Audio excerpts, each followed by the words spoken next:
G'day, I'm Ali Amo, and this is the Lease on Life podcast.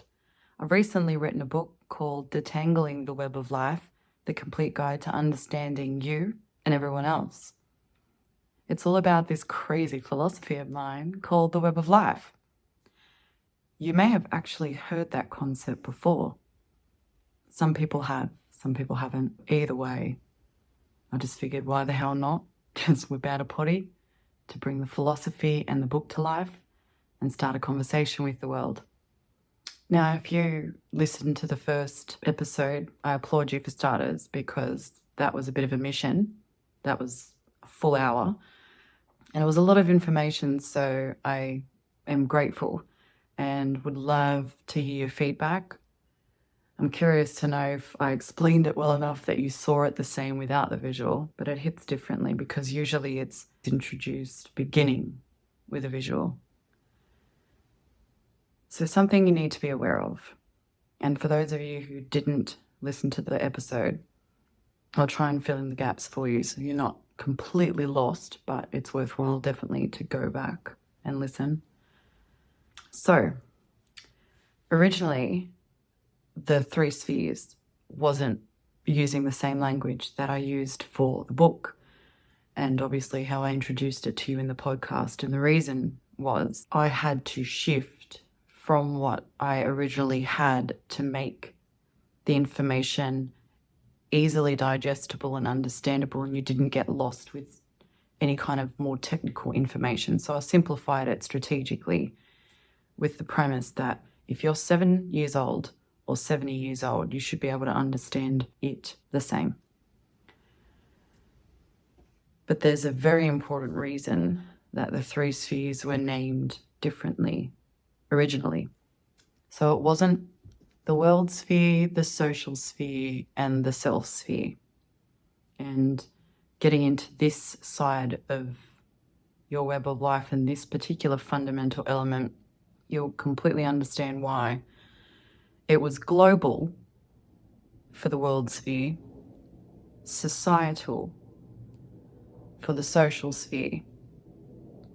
But the main difference, in my eyes anyway, was that the self sphere was the personal sphere. And given that beliefs is where we begin, you see your web, you forget the 3 spheres, and you instantly think self-beliefs. And that's a huge focus for a lot of people at the moment. And it has been for a while, but the idea of self-beliefs and mentality and mindset and all of that, it centers so heavily on this self. Just as a basis, one of my first sort of questions in that sphere, if we're going to go there, would be, what are your, not self-beliefs, what are your beliefs about the self? What is a self to you?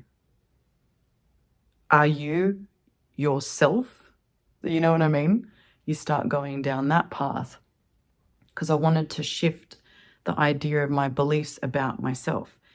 When you look at that sphere as personal sphere, it becomes personal beliefs, not self-beliefs.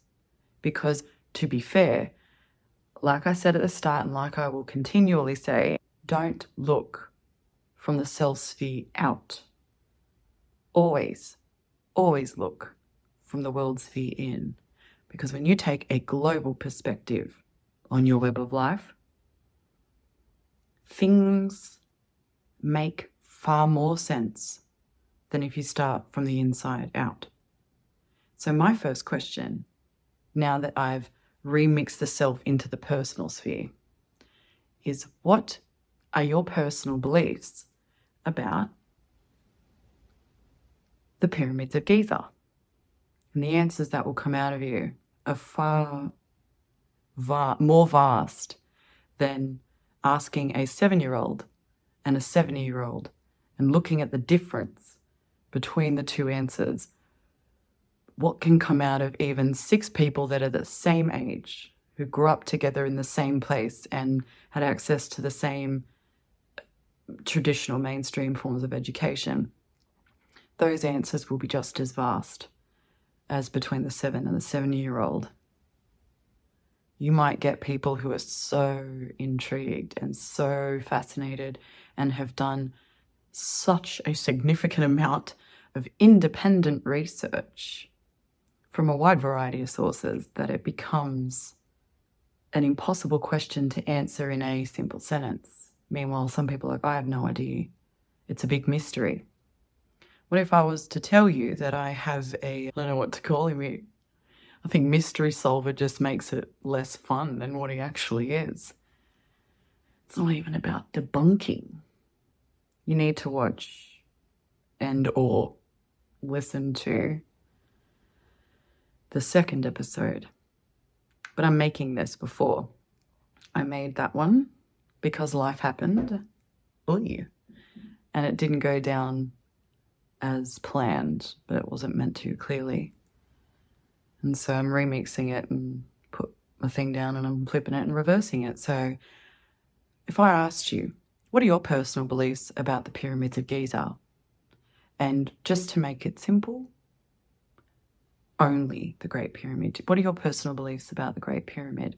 And you have personal beliefs about the Great Pyramid, even if your personal belief is, I personally know nothing. I've heard, I know it's a big mystery in the world, but I don't know. Nobody knows. So what do I know? And you hear different things. And I remember when I was a kid and I heard this and then they said it was this. So in your opinion, what's your personal belief about who built the Great Pyramid? You'll get a variety of answers on that too.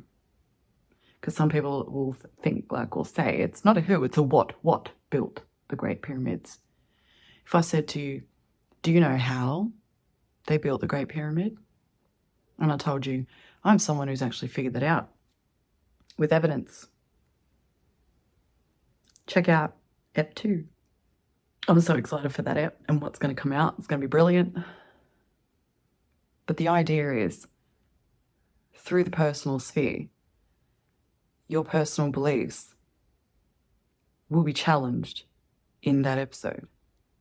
And either way, no matter what your level of knowledge, interest, engagement, education, research, or even just proximity to people who are speaking about it, your interest in retaining any information, either way, you've formulated your own opinion, and that information came from, for the most part, people say external sources.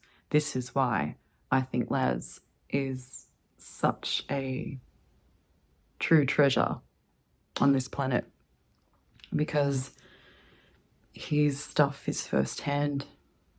But if your beliefs, no matter what they are, about anything to do with the Great Pyramid can be challenged or questioned or expanded, evolved, and you see how it may challenge you or how you may challenge information, you see that beliefs themselves, it's like the historical features or landmarks, much like the Great Pyramid itself, the strength that they have, it's like trees with roots that are dug so far and deep into you, mind, body, and to uproot and replant, or to keep that tree and add a couple of vines to it and then it starts growing in different directions. Just, you see that process of shifting beliefs when it comes to not the self, but your personal beliefs. When you do that with the world sphere in mind, you see how it might bug you to question yourself about, for some people, are completely trivial things that don't matter. Whereas there are people, and a large amount of people, who see having knowledge and fact and the mysteries being solved when it comes to the Great Pyramid as the answer to far more about the self, then I'm trying not to give so much away, but the possibility for the self to expand, evolve, transport/form, and which brings up my other question, because when we talk about beliefs, you cannot have that conversation and not have the counterpart element to beliefs come up, because they share a strand in your web of life. Mental test, do you remember what that strand is called?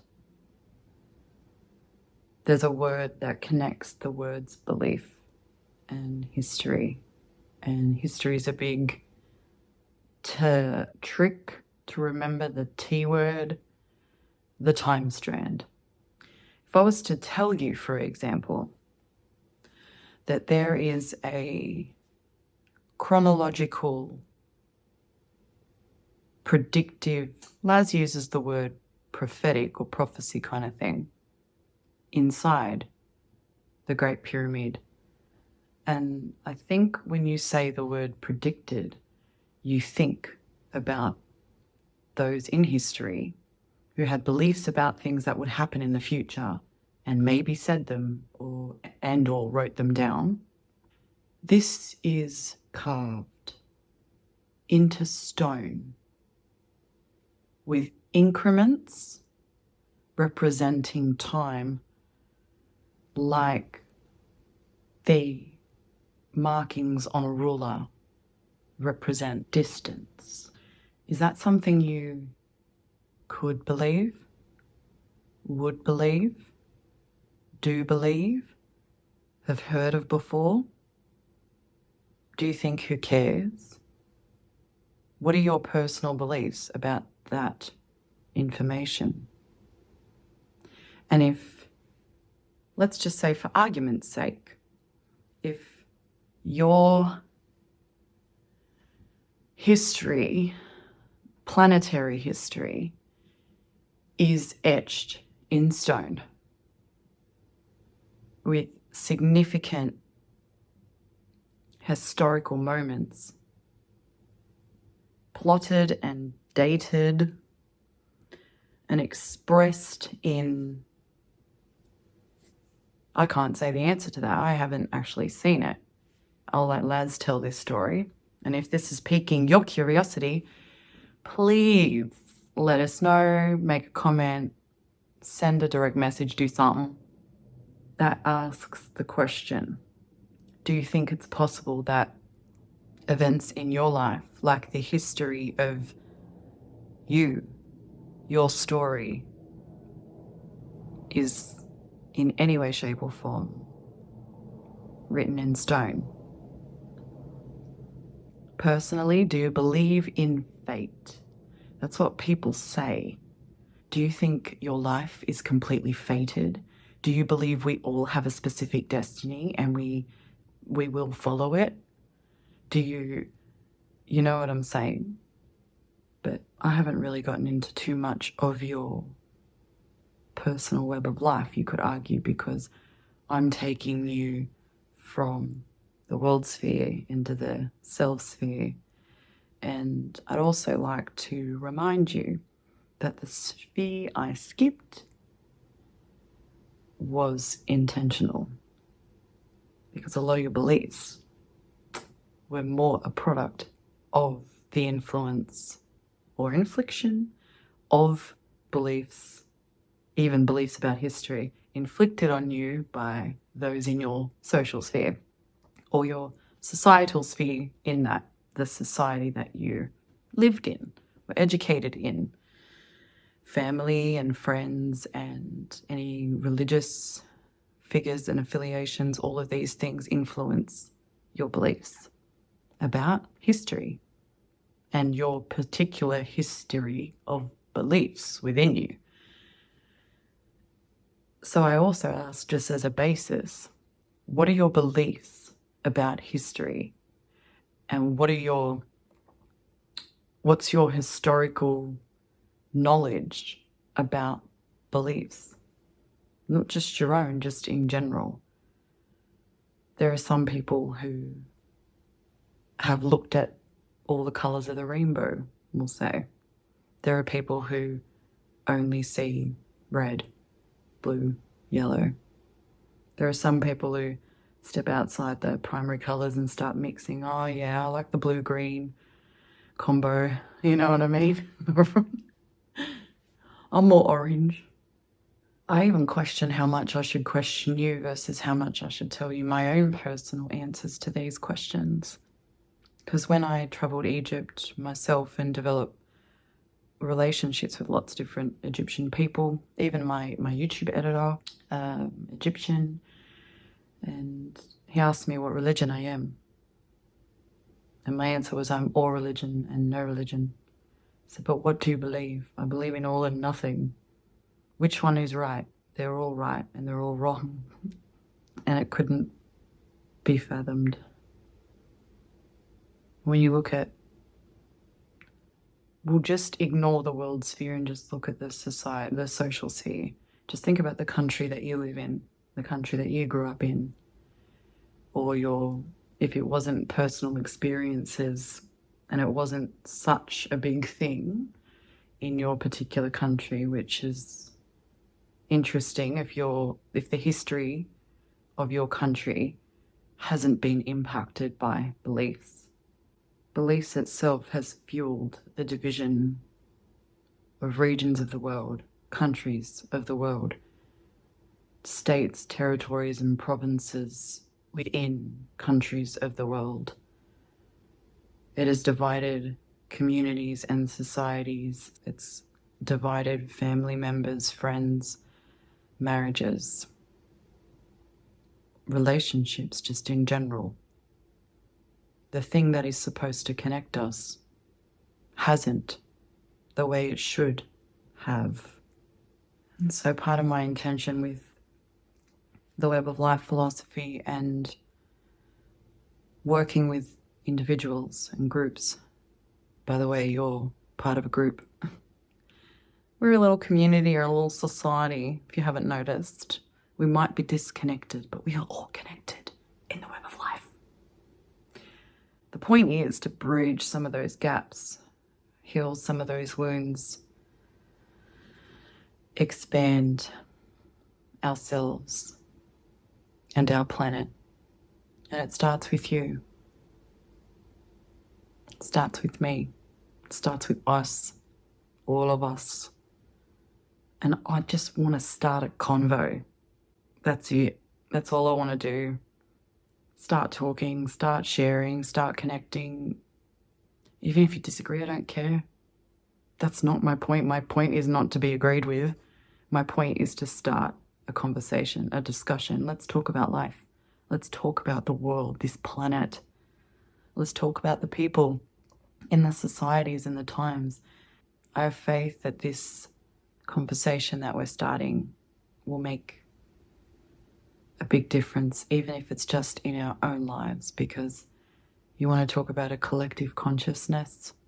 Right now, our consciousnesses are collectively connecting together. Even if you disagree, I don't care. You're still connecting.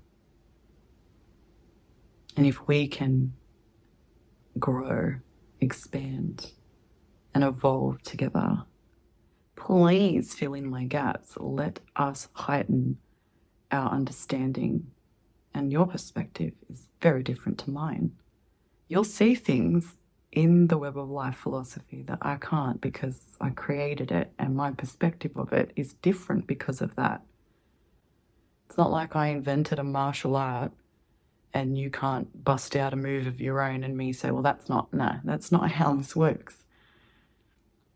Let's share. It starts with us. I'm game.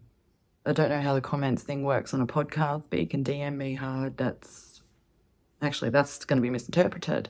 So I'll be honest with you, it'll be the first feedback I get. 10 points and a huge shout out to whoever says something first. But if you're keen to get this community cracking, trust me, Ali Ammo is locked and loaded and ready to go.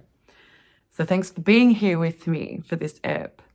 New ones will come out to you every other Thursday, and maybe in between. We'll see. If you'd like to get your hands on a copy of the book that all of this come from, you can head to my website at www.weboflife.au. All the links are included in the show notes. Now, if you'd like to stay up to date in the world of Ali Ammo, follow me on socials.